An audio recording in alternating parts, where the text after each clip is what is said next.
अलावा भी तमाम बयान दिए हैं, क्या कहेंगे? बयानों का दौर उनका जारी है।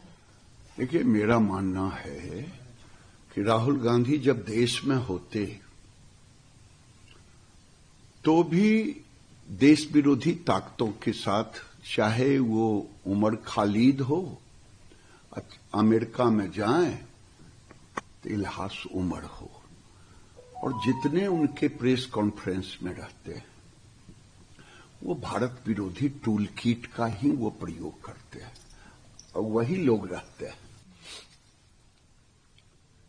राहुल गांधी देश को गाली भी देते हैं, प्रधानमंत्री को भी गाली देते, देश के लोकतंत्र को भी गाली देते, और मेरा मानना है कि अब समय आ गया है इन पर कार्रवाई होनी चाहिए, इनकी सदस्यता समाप्त कर देनी चाहिए। आखिर क्यों ना समाप्त कर देनी चाहिए? 1976 में श्रीमती गांधी के खिलाफ एक सांसद ने विदेश में बोला था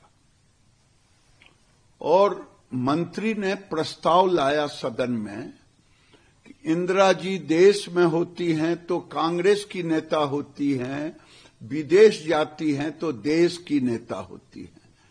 क्या संविधान? इसलिए उन्होंने देश को गाली दिया है, देश के खिलाफ बोला है, इनकी सदस्यता रद्द करनी चाहिए।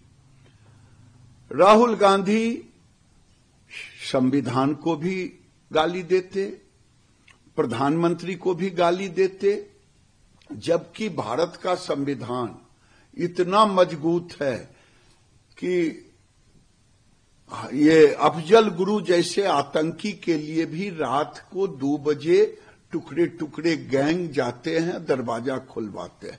इससे मजबूत लोकतंत्र दुनिया में नहीं हो सकता। फिर भी राहुल गांधी का भारत को गाली देते, संविधान को गाली देते। इसलिए मैं कह रहा हूं, अब समय आ गया है, इन पर कार्रवाई होनी चाहिए और इनकी सदस्यता को समाप्त कर देनी चाहिए। जहां तक सवाल है चाइना का, पंडित नेहरू ने जो भारत के साथ किया है वो घाव अभी तक भरा नहीं है, चाहे पीओके के मामला हो। और चाइना में तो 34,000 वर्ग किलोमीटर जमीन उन्होंने चाइना के हवाले कर दिया।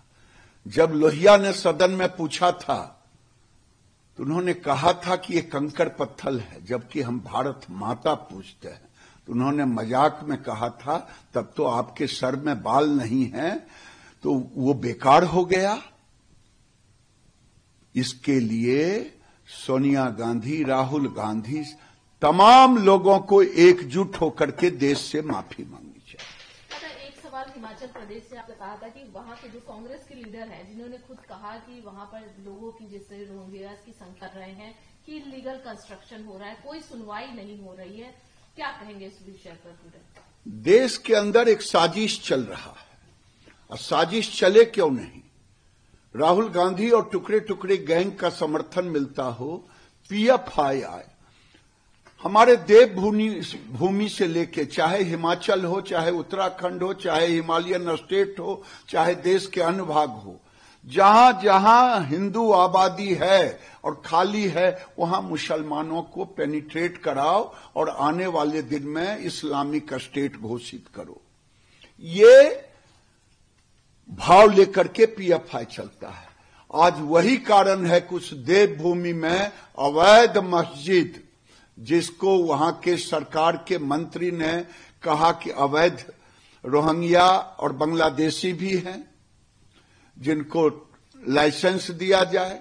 दूसरा ये भी गच्छे कि अवैध है मस्जिद सरकारी जमीन पर, तब तो इसको अवैध है तो अवैध को ढा देनी चाहिए।